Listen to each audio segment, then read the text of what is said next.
We are back here live at Radio Row, and today I am joined by NFL NBC Sports analyst, co-host of Pro Football Talk, and former NFL quarterback Chris Sims. Mr. Sims, thank you so much for your time. Of course, man. I'm glad to be here with you. You're looking good. You're looking sharp. That was a good night, a good delivery right there. You're the man. Look at you, Johnny Professional. Thank you so much, Mr. Sims. And there's been a lot of breaking NFL news over the last 48 hours. I wanted to get your reaction on the Myles Garrett trade request, and what do you think a trade package for him would look like if he were to be traded to an NFL team? Right. I'm not shocked that he wanted a trade request, right? I mean, he said he was going to meet with the brass and they were going to go over a plan and do all that.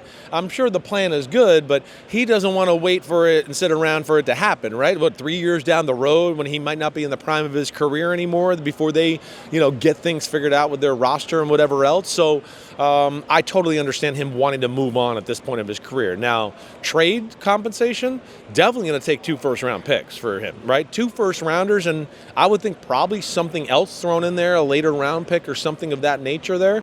But yeah, that's what I would expect. It's big news, like you said. I mean, he's definitely one of the best defensive players in football.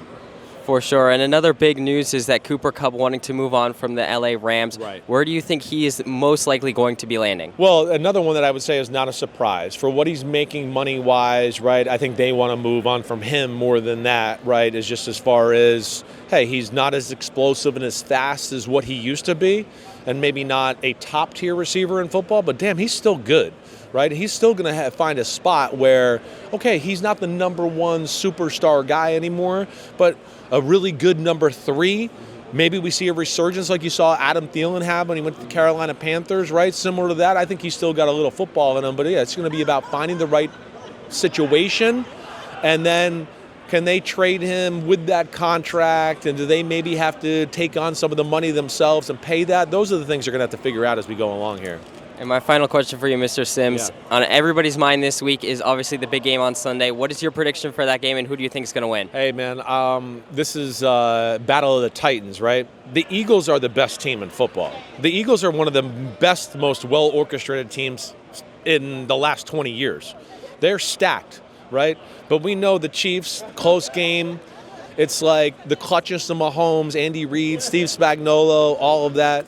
The Eagles are here, the Chiefs are here, but Andy Reid, Mahomes, and Spags can even that out. I'm going to take the Eagles, though.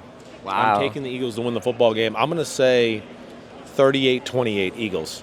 Wow, that's a hot take. Everybody I've talked to so far has said Chiefs, so yeah, I'm going Eagles. Thank you so much for your time. Eagles are the best team in the league. They are, and I think they'll do it, but of course Mahomes scares me. Of course, everybody has to respect Mahomes. Thank you so much for your time, Mr. Sims. Anytime.